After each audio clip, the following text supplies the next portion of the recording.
अगर कल सुबह खबर आए मिडिल ईस्ट में फिर तनाव बढ़ गया है तो हैरानी नहीं होगी, क्योंकि ईरान से जुड़ा संघर्ष कोई एक दिन की कहानी नहीं है। यह दशकों से बनता हुआ राजनीतिक, धार्मिक, सैन्य और रणनीतिक टकराव है। लेकिन सवाल यह है, क्या सच में ईरान युद्ध चाहता है या यह शक्ति संतुलन की बड़ी शतरंज है? आज पूरी सच्चाई समझते हैं। पहला, ईरान बनाम इजराइल। असली टकराव क्या है? ईरान और इजराइल की सीधी सीमा ही नहीं मिलती, फिर भी दोनों एक दूसरे को सबसे बड़ा रणनीतिक खतरा मानते हैं। इजराइल को डर है कि अगर ईरान परमाणु हथियार क्षमता तक पहुंच गया तो उसकी राष्ट्रीय सुरक्षा खतरे में पड़ सकती है। ईरान कहता है उसका परमाणु कार्यक्रम ऊर्जा रिसर्च के लिए है, लेकिन अविश्वास गहरा है और यही अविश्वास मिडिल ईस्ट की राजनीति को लगातार अस्थिर रखता है। लेकिन इसमें अमेरिका की भूमिका क्या है? अमेरिका दशकों से मिडिल ईस्ट में सक्रिय है। वह इजराइल का मजबूती सहयोगी है, लेकिन 2015 में एक परमाणु समझौता हुआ था जिसमें ईरान पर परमाणु गतिविधियों की सीमा तय हुई। बदले में आर्थिक प्रतिबंध हटाए गए, लेकिन 2018 में अमेरिका उस समझौते से अलग हो गया और फिर से कठोर प्रतिबंध लगाए गए। इसके बाद ईरान की अर्थव्यवस्था पर दबाव बढ़ा, मुद्रा कमजोर हुई, महंगाई बढ़ी और क्षेत्रीय तनाव भी। लेकिन सीधी लड़ाई नहीं, लेकिन छाया युद्ध जरूर चल रहा है। ड्रोन हमले, मिसाइल हमले, साइबर अटैक, प्रॉक्सी ग्रुप के जरिए कार्रवाई। लेकिन मिडिल ईस्ट में कई सशस्त्र समूह ईरान के करीब माने जाते हैं। वहीं इजराइल भी कई बार रणनीतिक एयर स्ट्राइक करता रहा है। ये खुला युद्ध नहीं, लेकिन लगातार चलता तनाव है। लेकिन हॉर्मुज स्ट्रेट दुनिया की नब्ज है। दुनिया के तेल का बड़ा हिस्सा हॉर्मुज स्ट्रेट से गुजरता है। अगर वहाँ सैन्य टकराव बढ़ता है तो तेल की सप्लाई प्रभावित हो सकती है, और तेल महंगा हुआ तो पेट्रोल डीजल महंगा, ट्रांसपोर्ट महंगा, सामान महंगा और महंगाई तेज। यानी अस्त्र मिडिल ईस्ट तक सीमित नहीं रहेगा।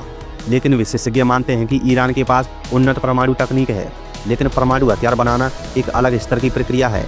यह राजनीतिक फैसला भी होता है, सिर्फ तकनीकी नहीं।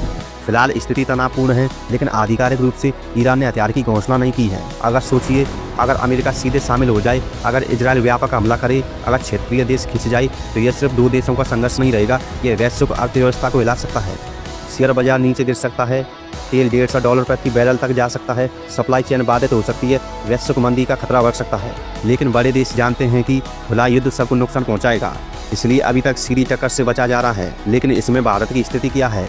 भारत संतुलित नीति रखता है। इजराइल से रक्षा सहयोग, अमेरिका से रणनीतिक साझेदारी, ईरान से ऊर्जा और ऐतिहासिक संबंध। भारत की कोशिश रहती है कि किसी पक्ष में खुलकर खड़े होने की बजाय संतुलन बनाए रखें, क्योंकि भारत की प्राथमिकता है ऊर्जा सुरक्षा और आर्थिक स्थिरता। लेकिन असली खतरा क्या है? गलत अनुमान। अगर किसी हमले में बड़ी जनहानि हो जाए, अगर किसी सैन्य अधिकारी की मौत हो जाए, अगर कोई लाल रेखा पार हो जाए, तो प्रतिक्रिया बहुत तेज हो सकती है।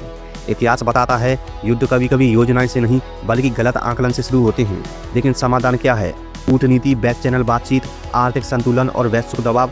मिडिल ईस्ट में स्थिरता और दुनिया की आर्थिक स्थिरता से जुड़ी है। कोई भी बड़ी शक्ति पूर्ण युद्ध का जोखिम नहीं लेना चाहती, लेकिन ईरान का संघर्ष एक जटिल भू राजनीतिक समीकरण है। यह सिर्फ धर्म का मुद्दा नहीं है, सिर्फ सेना का मुद्दा नहीं है, सिर्फ परमाणु का मुद्दा नहीं है। ये शक्ति, संसाधन, सुरक्षा और क्षेत्रीय प्रभाव का खेल है, और अभी तक यह नियंत्रण तनाव की स्थिति में है।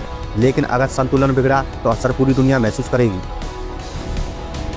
तो दोस्तों, डर से नहीं, तथ्यों से समझिए, अफवाहों से नहीं, विश्लेषण से सोचिए, क्योंकि अंतर्राष्ट्रीय राजनीति में सच हमेशा सोच से बड़ा होता है। अब आप बताइए, क्या ये तनाव कूटनीति से सुलझ सकता है या आने वाले वर्षों में और गहरा होगा? कमेंट में अपनी राय लिखिए।